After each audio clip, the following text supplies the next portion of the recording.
Hello, this is session 6 of week 4.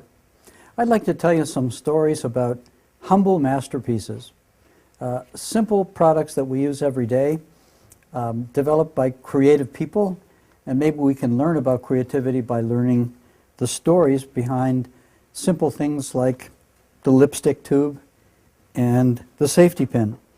I'd like to base myself on a wonderful book called Humble Masterpieces, Everyday Marvels of Design by Paola Antonelli, who is actually the curator of architecture and design at MoMA, the Museum of Modern Art. And the stories I'd like to tell you based on stories in the book, there are about 100 such stories about simple products and how they were invented. I'd like to tell you the story of the safety pin, invented by Walter Hunt, and the story of the lipstick tube, invented by Maurice Levy. So let's begin by talking about the invention of the safety pin.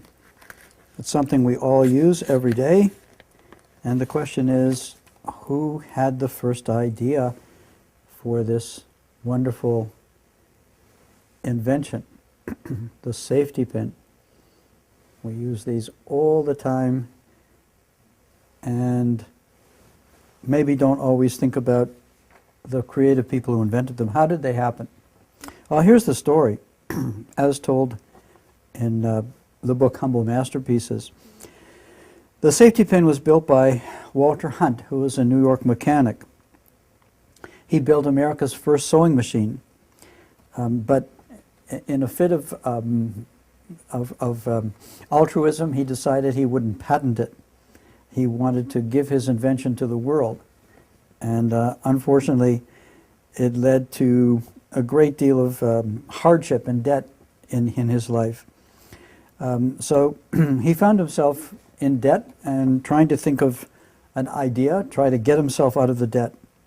He had a piece of wire, just a simple piece of wire, and he was twisting the piece of wire, fiddling around, kind of thinking with his fingers, trying to think of a way he can pay off a debt. He owed somebody $15.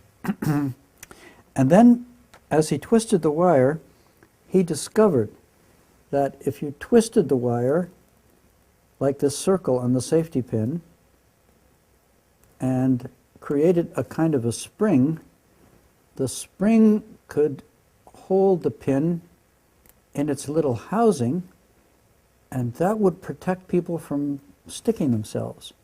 Hence the name safety pin. So this was invented by Walter Hunt.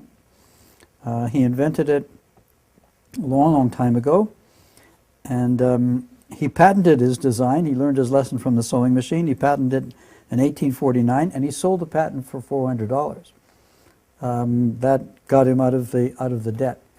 So sometimes a bit of desperation can create ideas, a bit of fooling around, thinking with our fingers, playing with a piece of wire, discovering something. It might have happened by accident, but he was able to observe this created value. This solved a problem.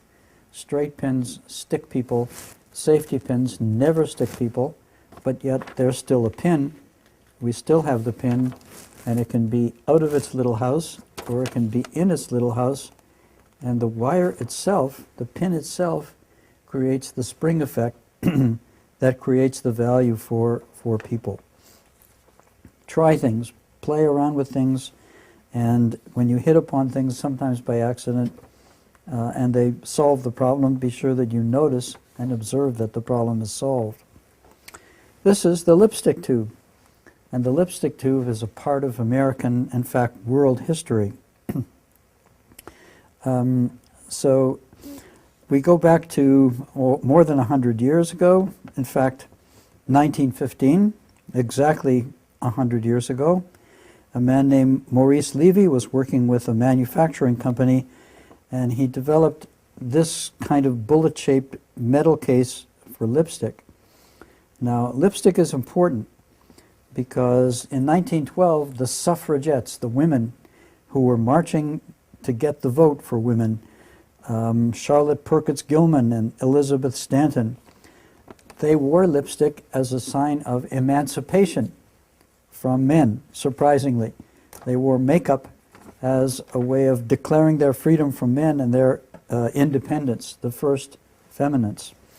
But it was inconvenient at the time to carry along paint that painted the lips, and Maurice Levy came up with this tube that was very easy to carry, but the tube itself didn't yet have the telescope feature.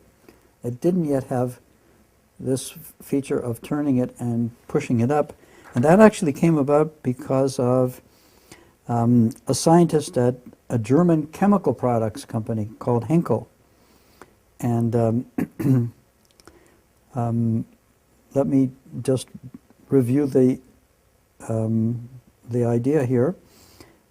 Actually, somebody invented this lipstick tube, and then the scientist at Henkel used the principle of the lipstick tube, the idea of connection, connessione of Da Vinci. He used this idea to create a glue stick. So if this is useful for lipstick, maybe we can use this mechanism for glue as well, and that led to the Pritt glue stick developed in 1969. One idea leads to another. So can you create an idea that meets a need simply by using one product and then adapting it to another? And that takes creativity because this is lipstick. There's no connection between lipstick and glue. But if this gets the lipstick to where you need it, maybe you can do the same for glue.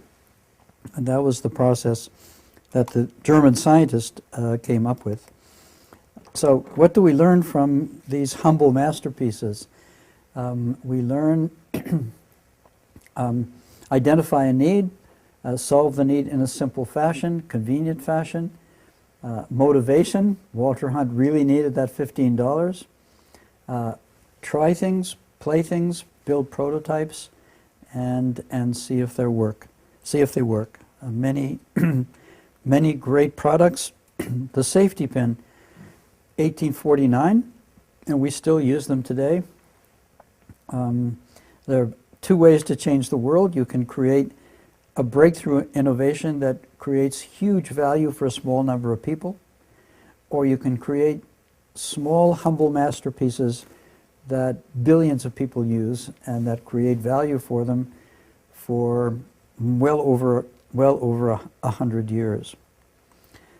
We'll end here, and we'll go on to tell you a few more stories about humble masterpieces in our next session, session number 7, and we'll talk about the Frisbee and about the barcode, and then go on to talk about our 7 global challenges.